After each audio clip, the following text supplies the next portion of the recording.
So చాలామంది అడుగుతుంటారు sir cancer identify చేయడానికి ఎలాంటి టెస్టులు చేయించుకోవాలని.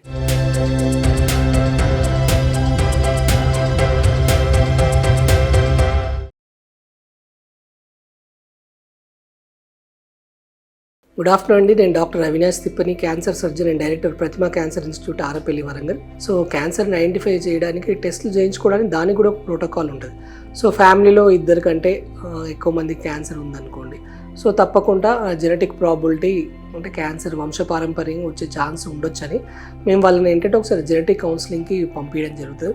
ఈ జెనెటిక్ కౌన్సిలింగ్కి పంపించిన తర్వాత ఆ ఫ్యామిలీలో ఎలాంటి క్యాన్సర్ ఉందో వాళ్ళు ఐడెంటిఫై చేసిన తర్వాత ఈ జెనెటిక్ కౌన్సిలింగ్ వాళ్ళు ఏం చేస్తారంటే దానికి సంబంధించిన జన్యుపరమైన ఈ క్యాన్సర్ స్క్రీనింగ్ టెస్ట్లు చేయడం జరుగుతుంది.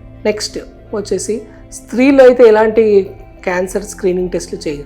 సో స్క్రీనింగ్ టెస్ట్లు క్యాన్సర్కి స్త్రీల్లో ఉంది ఓన్లీ రెండే. ఒకటి ఏంటంటే రొమ్ము క్యాన్సర్ని ముందే ఐడెంటిఫై చేయడానికి ఒక 35 years దాటిన వాళ్ళు స్త్రీ ప్రతి ఒక్కరు సంవత్సరానికి ఒకసారి మ్యామోగ్రామ్ టెస్ట్ అంటే రొమ్ముకు సంబంధించిన ఎక్స్రే పరీక్ష లాంటివి చేయించుకోవాల్సి ఉంటుంది.